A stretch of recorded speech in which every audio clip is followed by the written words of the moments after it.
Fortescue Future Industries is very committed to the Democratic Republic of Congo. FFI est très engagé à la République démocratique du Congo et le développement de ce projet. Nous avons eu une excellente réunion avec son Excellence Monsieur le Premier ministre et il a donné son accord et son support total à ce projet. Et c'est une chose importante de pouvoir avancer avec l'accord et l'appui de son Excellence Monsieur le Premier ministre et son gouvernement et son cabinet. Les études avancent très très bien. Nous avons une très grande équipe ici d'excellents techniciens qui sont en train de travailler aussi bien sur les aspects techniques que sur les aspects sociaux. C'est très important pour nous, au-delà de faire le projet, de nous assurer que les communautés se développent correctement. L'éducation, la santé, mais également à la saisie des opportunités. Nous remercions énormément le gouvernement congolais, le chef de l'État et toutes les autorités congolaises et la population congolaise de nous avoir accueillis pour la réalisation de ce grand projet. Notre projet est un projet de construction non seulement d'infrastructures de production d'électricité, mais également de transformation de cette énergie. Et cette énergie propre que nous allons produire va produire également de l'hydrogène vert et de l'ammoniac vert.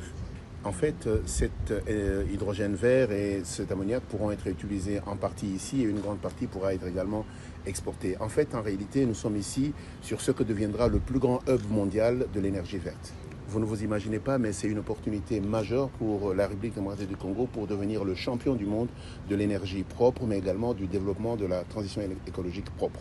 Et nous avons ici l'opportunité de décarboner l'économie congolaise, l'économie africaine, et une grosse contribution de la décarbonation du monde.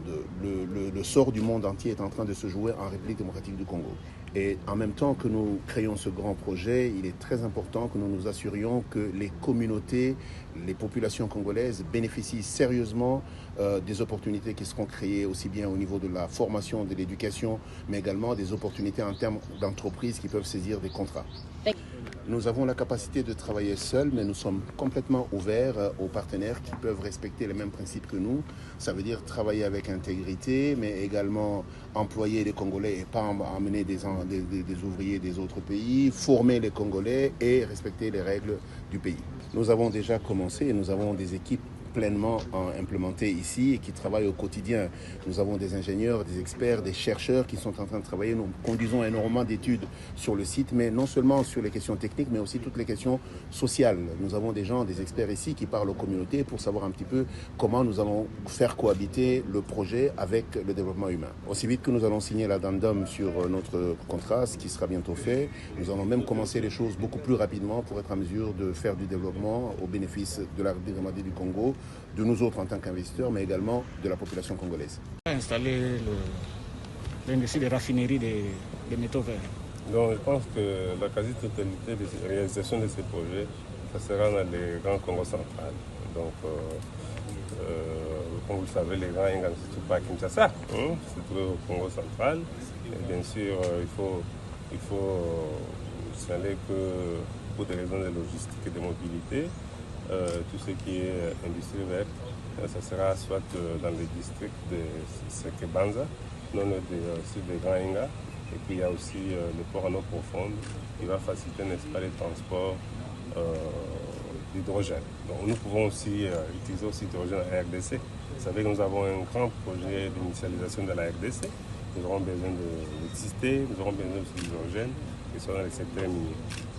C'est un projet qui a commencé ici à la primature au mois de septembre 2020. Nos partenaires étaient arrivés, ils ont présenté ce projet. Ce qui est intéressant pour nous aujourd'hui, c'est d'avoir les partenaires qui promettent et qui réalisent. Depuis qu'ils sont arrivés, ils sont déjà installés à RDC et ils continuent à faire les études de faisabilité qui sont en cours. Mais comme je disais toujours que c'est un projet intégrateur, un pays comme les nôtres, c'est un pays qui a besoin de grands projets. Donc, il s'agit du projet de génération d'électricité qui est d'abord le Grand Inga, la production d'hydrogène, gaz ammoniac et les fertilisants aussi, et plus aussi raffinerie des métaux verts. C'est-à-dire qu'en dehors de l'électricité, nous sommes allés au-delà de génération d'électricité tout court. Donc aujourd'hui, en fait, on parle de changement de paradigme. Donc on ne peut pas seulement produire de l'électricité pour les consommer directement, mais c'est plutôt l'électricité devient maintenant un produit marchand qui va faciliter, n'est-ce pas, à la production d'autres produits de valeur ajoutée, entre autres ce que je viens de dire. Donc je pense que nous sommes en bonne direction.